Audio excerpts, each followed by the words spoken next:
1852, France was suffocating under a problem it couldn't fix, so it chose to export it. In the wake of revolution and social collapse, crime in Paris had exploded. With over 40,000 convicts in prisons at their breaking point, Napoleon III's regime turned to a brutal solution. Ship the unwanted across the ocean to a tropical hellscape where the jungle, disease, and isolation would do what the justice system couldn't.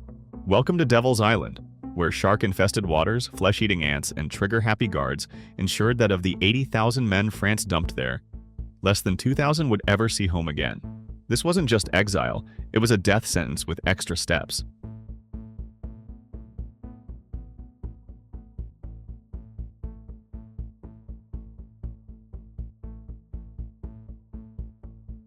The French called the entire prison system Île du Diable, Devil's Island, but it actually sprawled across 3 separate islands off French Guiana's coast, plus prison camps on the mainland. One of those 3 islands was literally named Devil's Island, the most feared of them all, reserved for political prisoners and the most dangerous criminals. For the next 100 years, this hellish archipelago would become France's dumping ground for anyone they wanted to disappear forever. But here's what makes this story different from every other prison tale you've heard. At Devil's Island, completing your sentence didn't mean freedom. Thanks to a brutal policy called doublage, prisoners had to stay in French Guiana as freed colonists for the same length of time as their original sentence. Sentenced to 5 years? You'd spend 5 more years stuck there after release. And if your sentence was 8 years or longer, France considered you too dangerous to ever return. You were exiled for life, forced to live out your days in the tropical hell that would constantly find new ways to try and kill you. The prison wasn't designed like your typical concrete block. It was a carefully orchestrated hell with 3 distinct islands, each with its own purpose. Ile Royale served as the reception center, where most prisoners lived in relative freedom. If you can call being trapped on an island freedom. At least here, you could walk around. St. Joseph Island was where nightmares began. This was the reclusion where prisoners who tried to escape were sent to solitary confinement, in complete silence and darkness. Imagine being locked in a cell barely 6 feet by 6 feet, forbidden from talking, reading, or even sitting down during daylight hours. And then there was Devil's Island itself, the smallest and most isolated of the 3. Reserved primarily for political prisoners, it was considered completely escape-proof due to its sheer rocky cliffs and the violent currents surrounding it. But what made Devil's Island truly inescapable wasn't just the physical barriers. The French had designed something far more sinister, a psychological prison that would break even the strongest minds. The first night for any new prisoner at Devil's Island set the tone for what was to come. After a grueling 15-day boat journey from France where men were packed in cages below deck, they'd arrive at a paradise that had been weaponized against them.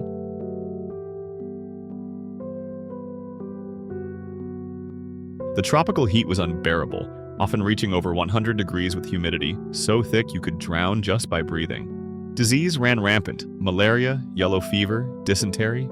Nearly half of all prisoners wouldn't survive their first year. A typical cell on St. Joseph wasn't just small, it was designed to torture. The wooden bench that served as your bed would be removed during the day, forcing you to stand or pace for hours. Guards walked silently on the ceiling grates above, wearing slippers so you couldn't hear them coming. They could watch your every move, but you never knew when they were looking. The food was a thin gruel that barely qualified as nutrition. Many prisoners resorted to catching rats or insects to supplement their diet. Throughout the island's history, perhaps the most famous prisoner was Captain Alfred Dreyfus, a Jewish officer in the French army who was falsely accused of treason.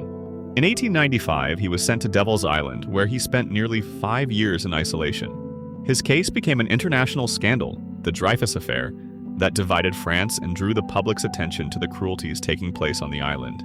In his letters, Dreyfus wrote about the psychological torture of isolation. "There are moments when I fear I'm losing my mind. I talk to the walls, to the sea." Dreyfus was eventually exonerated and released, but most weren't so lucky. Even those who completed their sentences faced the cruel reality of doublage, forced to remain in French Guiana with no way home and no real chance at a new life. Despite the seemingly impossible odds, some still tried to escape.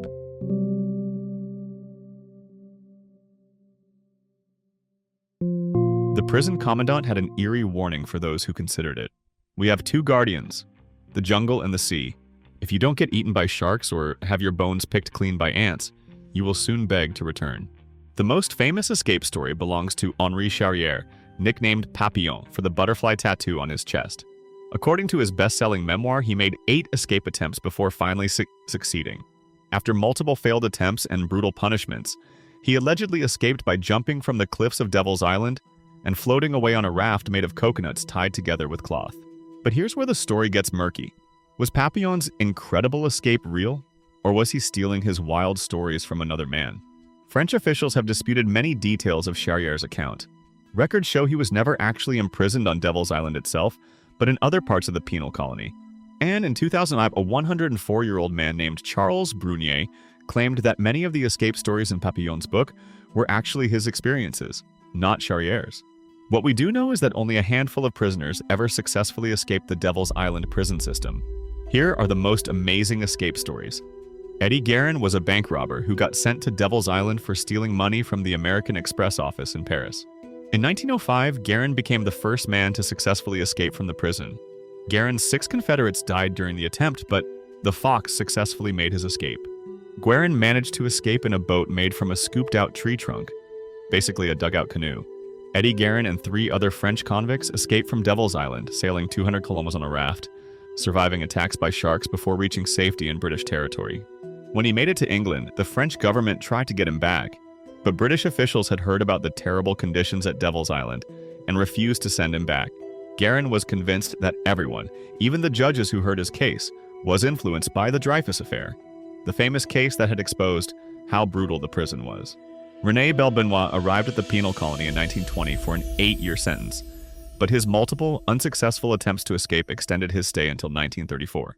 This man tried to escape over and over again, no matter how many times he got caught. His final count totaled 4 prison breaks and 2 illegal escapes as a libéré, a freed ex-convict who, despite having finished his sentence, is forbidden to leave Guyana. Even when his prison sentence was over, he wasn't allowed to leave, so he kept trying to escape. His final successful escape came in 1935.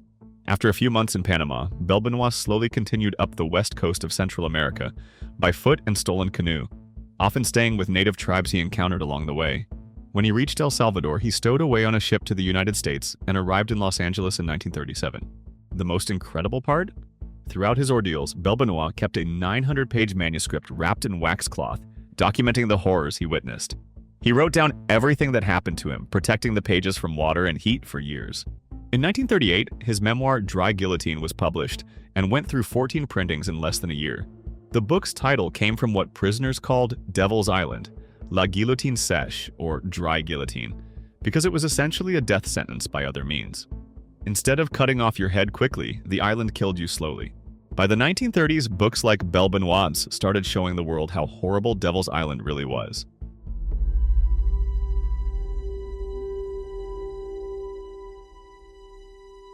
In 1938, facing pressure from other countries, France stopped sending new prisoners there. But it took until 1953 to finally close the prison and bring the last prisoners home. Today, those islands where thousands of men suffered have become a tourist attraction. Visitors can walk through the old prison cells while nature grows over the walls. In a strange twist, the French government now uses the area to launch rockets into space. The place that once held France's most unwanted prisoners now sends spaceships to the stars. Today, the islands that once held thousands of suffering men have become a haunting tourist attraction. Tour boats circle the islands, and visitors can walk through the crumbling remains of cells where men spent decades in torment. Nature has reclaimed much of the prison, with trees growing through the buildings and vines covering the walls. In a bizarre twist of fate, in 1965, the French government transferred most of the islands to the French Space Center. The place that once held France's most unwanted citizens now launches rockets into space. Devil's Island wasn't just a prison. It was a perfectly designed system built to maximize physical and psychological torture, turning a paradise into hell. Of the 80,000 men sent there, an estimated 75% died within its walls or on its shores. The few who escaped didn't just overcome guards and walls. They defeated an entire ecosystem weaponized against them. Today, as tourists snap photos of the beautiful blue waters surrounding these islands, few can truly comprehend the desperation of men who looked at shark-infested seas and thought, "This is still better than staying one more day in this place." Today, tourists visit these tropical islands and see only paradise. Crystal blue waters, swaying palm trees, and peaceful beaches. They can't imagine that thousands of men once stood on these same shores, so desperate to escape that they chose to face hungry sharks and violent ocean currents rather than spend another day in hell. If you enjoyed the video, hit that like button and subscribe for more incredible tales from history's darkest chapters. What other survival stories would you like us to explore? Let us know in the comments below.